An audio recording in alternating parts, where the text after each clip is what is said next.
예, 안녕하십니까. 자, 오늘은요, 취득세 중에서, 주택수 판정을 한번 해볼 건데요.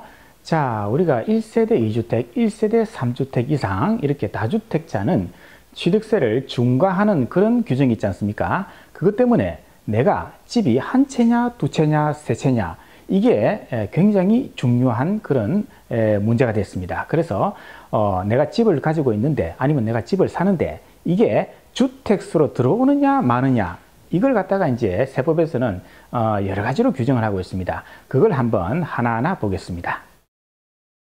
예, 주택수가 중요한 이유. 왜냐면요, 취득세는 다주택자를 규제하는 중과세 규정이 있지 않습니까? 그것 때문에 주택 판정이 대단히 중요하고요.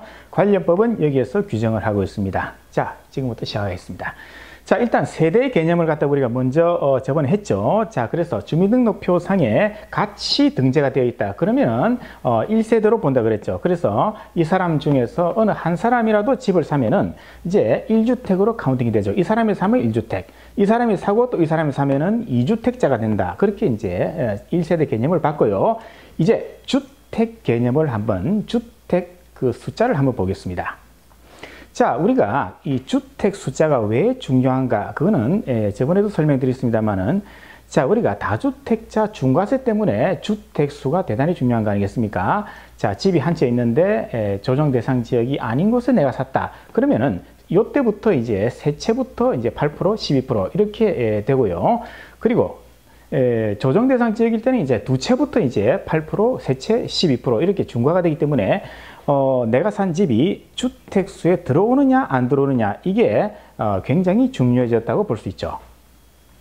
자, 그래서 2020년 8월 12일 이후부터 이제 어떤 주택들이 이제 주택수로 들어오는가 하면요. 첫 번째 일반 주택입니다. 두 번째 분양권, 그 다음에 조합원 입주권, 마지막 오피스텔, 요 네 개가 이제 주택수로 들어옵니다. 들어오는데 요거는 말이죠. 요 세 가지는 법이 바뀌면서 처음으로 이제 등장한 거고, 이건 뭐 옛날부터 있는 거 아니겠습니까? 그래서 하나하나 한번 보겠습니다. 자, 그런데 일반 주택은요, 논란의 여지가 전혀 없습니다. 왜? 그냥 주택이니까. 그죠? 주택이니까 당연히 이거는 언제 사든지 간에 1주택으로 이제 간주가 된다. 그렇게 보면 되고요. 문제는 이제 분양권 입주권부터 이제 머리가 아파옵니다. 그래서 2020년 8월 12일 이후에 분양권 입주권을 취득하면요, 주택수에 포함하라 이렇게 돼 있는데, 예외적으로 8월 11일까지 취득했다. 당연히 주택수에 안 들어오겠죠. 8월 12일 이후에 취득했을 때 주택으로 카운팅하라. 그렇기 때문에 11일까지 취득하면은 당연히 주택수로 안 들어오고, 특별히 예외 규정이 하나 더 있죠. 8월 11일까지 계약을 했다. 그러면은 주택수에 안 들어옵니다. 8월 11일까지 계약을 하고 8월 12일 이후에 취득을 하더라도 분양권, 입주권은 주택수로 안 들어온다. 이렇게 이제 되어 있는 거 아니겠습니까? 자, 오피스텔이 많이 헷갈리는데요. 자, 오피스텔은 일단 분양권 자체, 오피스텔의 분양권은요, 당연히 취득세가 없죠. 왜? 분양권이니까. 분양권은 취득세가 없고, 나중에 이 오피스텔을 취득할 때 완공이 돼가지고 그때 잔금 지급일이 이제 취득일 아닙니까? 이때 취득세를 내야 되는데, 오피스텔은 특이하게도 무조건 취득세율은 4%입니다. 일률적으로 4%입니다. 왜? 주택이 아니니까 취득세율은 무조건 4%고요. 자, 오피스텔은 이제 마찬가지입니다. 분양권, 입주권하고 똑같습니다. 8월 12일 이후에 오피스텔을 취득하면 주택수에 넣어라 이렇게 되어 있고요. 8월 11일까지 취득하면 주택수 안 들어오고요. 8월 12일까지 계약을 하고 8월 12일 이후에 취득했다. 이때도 주택수에 안 들어옵니다. 그럼 뭐가 주택수에 들어오는가 하면요, 2020년 8월 12일 이후에 취득한 오피스텔, 이게 이제 주택수에 들어옵니다. 다만 모든 오피스텔이 다 들어오는 것은 주택으로 간주하는 건 아니고요. 자, 재산세를 봐야 됩니다. 재산세가 주택으로 과세될 때, 이때 주택으로 해가지고 얘가 1주택이 되는 겁니다. 다만 여기에도 또 예외가 있습니다. 자, 시가 표준액이 1억 이하다. 그런 오피스텔이다. 그런 거는 또 주택수에서 제외하라. 이렇게 또 되어 있습니다. 그래서 결론적으로 오피스텔은요, 2020년 8월 12일 이후에 취득한 오피스텔은 주택수에 들어오는데, 그 중에서 재산세가 주택으로 과세되는 그 오피스텔만 주택으로 간주가 되더라. 이렇게 보시면 되겠습니다. 자, 그러면은 두 채 이상을 동시에 구입하는 경우도 있겠죠. 자, 주택, 분양권, 입주권, 오피스텔 이 네 가지 중에서 주택과 오피스텔을 내가 동시에 샀다. 그럴 경우에는 마음대로 순서를 정하면 됩니다. 즉 어느 주택을 먼저 산 걸로 보느냐 이거는요 마음대로 이 네 가지 중에서 아무거나 선택하시면 돼요. 그런데 만약에 이 두 채를 동시에 샀다 그러면은 가격이 싼 게 아무래도 나중에 취득한 걸로 하는 게 더 이득이 되지 않겠습니까? 먼저 산 거는 1주택이니까 이때는 1에서 3%를 적용하면 되고요. 두 번째 산 이거는 만약 이게 조정대상 지역이다. 그러면 이건 8% 아닙니까? 그렇기 때문에 10억짜리를 먼저 샀다고 보고 3억짜리를 나중에 샀다고 본다. 이렇게 마음대로 순서를 정하면 되겠습니다. 그 다음에 1세대가 공동으로 이제 소유하면 어떻게 될까라는 문제인데요. 부부 공동 명의 이런 거 많이 있지 않습니까? 자, 부부가 공동으로 이제 소유한다. 그럼 이건 1주택입니다. 왜? 같은 세대를 구성하는 그 구성원끼리 주택을 공동으로 소유하면요. 그건 전부 다 1세대 1주택으로 본다. 이렇게 되어 있습니다. 그런데 만약에 세대가 다른 경우는 어떻게 될까 하는 문제인데요. 동생과 누나가 각각 별도 세대를 구성하고 있습니다. 그런데 집을 샀는데 공동으로 5대5로 그렇게 샀다. 그러면은 각각 1주택, 이렇게 원칙은 각각 1주택, 이렇게 이제 보셔야 되겠습니다. 자, 그리고 만약 상속주택을 한번 보면요. 자, 상속주택을 이제 주택을 받았다. 그런데 공동으로 이렇게 명의를 이제 등록을 시켰다. 이런 경우에는 지분이 큰 자가 주택수로 카운팅하고요. 지분이 큰 자가 똑같다. 5대5로 이렇게 됐다. 그러면은 거주자 우선의 원칙. 이 두 사람 중에서 거주하고 있는 사람이 이 주택수를 카운팅하면 되고요. 이것도 똑같다. 그러면은 나이 우선의 원칙, 연장자, 나이 많은 사람이 주택으로 들고 가면 됩니다. 그런데 상속주택은요, 특징이 하나 있지 않습니까? 즉, 얼떨결에 받은 주택이다. 이런 표현을 쓰는데요. 내가 생각지도 못했던, 내가 이걸 살려고, 구입하려고 생각 안 했는데 이게 상속이 저절로 된 거 아닙니까? 그래서 이런 경우에는 주택수에 카운팅할 때 조금 예외 규정이 있습니다. 그래서 자, 어떤가 하면요. 자, 이제 원칙은 이렇습니다. 2020년 8월 10일 이후에 이제 상속을 받았다. 이런 주택이다. 그러면요. 상속 개시일부터 5년까지는 주택수 제로, 주택수로 보지 않겠다. 이렇게 됐습니다. 그런데 5년이 지난 시점부터는 이제 1주택으로 봅니다. 주택수를 이제 인정을 하는데요. 따라서 5년 동안에 한번 어떻게 할 건지 고민을 해봐라. 이런 뜻입니다.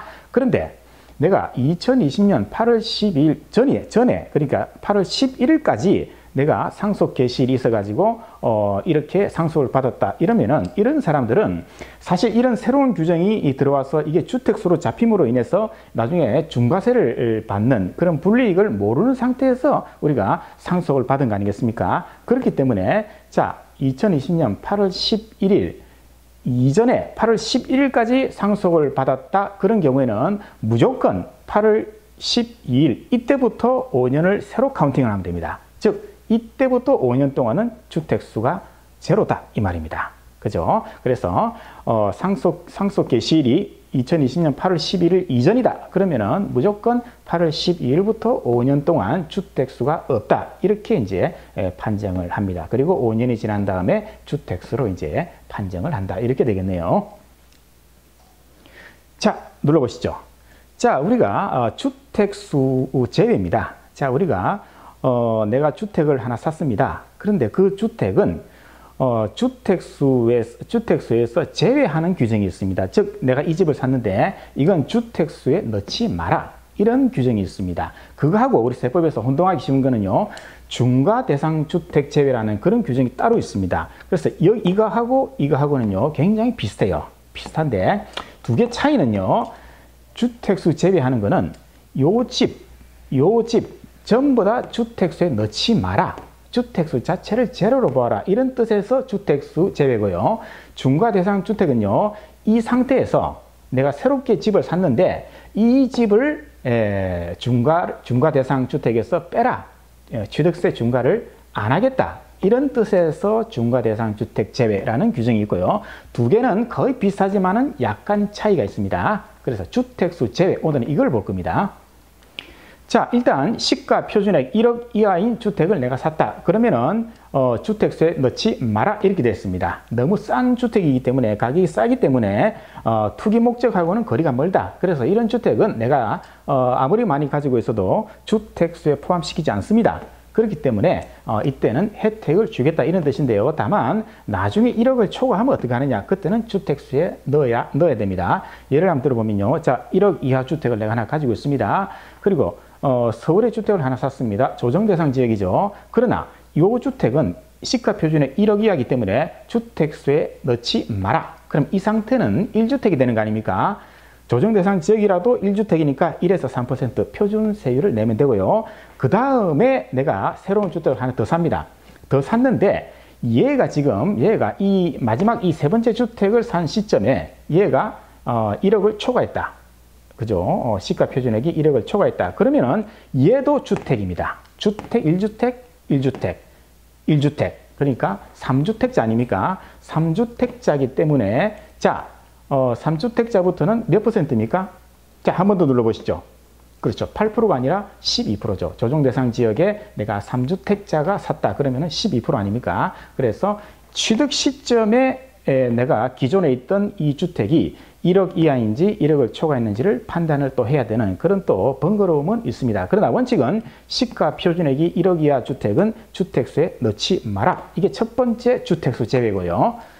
자, 그 외에는 쭉 계속 보시죠. 예. 이런 주택, 노인복지주택, 가정어린이집, 문화재주택, 농어촌주택, 그리고 시공사가 공사대금으로 받은 주택. 그 외에도 여러 가지 있습니다만은 그냥 대표적인 것만 한번 열거를 해봤어요. 이런 주택은 또 취득을 하더라도 주택수에 넣지 마라. 이렇게 되어 있습니다. 다만, 자, 취득일부터 1년 이내에 본래 목적에 사용을 하라. 그렇죠. 가정 어린이집을 내가 샀는데 요거는 주택수에 넣지 마라. 다만 1년이 지나서까지도 가정 어린이집을 운영을 안 하더라. 그러면 요거는 당연히 주택수에 넣어야 됩니다. 그리고 만약에 3년 미만에 그죠? 처분을 한다. 그러면 또 이것도 주택수에 넣어야 된다. 또 그런 규정이 있습니다. 그래서 주택수에 대해서 한번 전부 다 살펴봤습니다.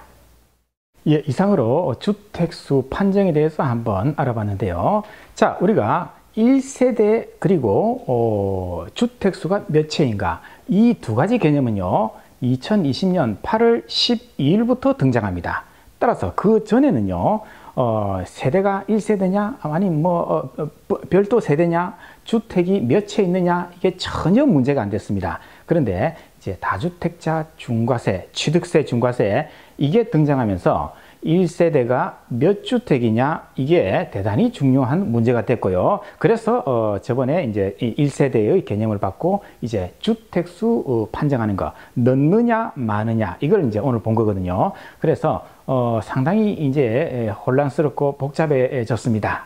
옛날에 비해서 훨씬 복잡해졌기 때문에 우리가 이런 개념들을 갖다가 자칫 놓치면은 나중에 여러 가지 또 가산세라든가 그런 문제가 발생을 할 수가 있습니다. 자, 오늘은 이 정도로 하고요. 또 아직 취득세 아직 남아 있습니다. 예, 증여라든가 법인 취득이라든가 여러 가지가 남아 있기 때문에 다음 시간에 그걸 한번 보겠습니다.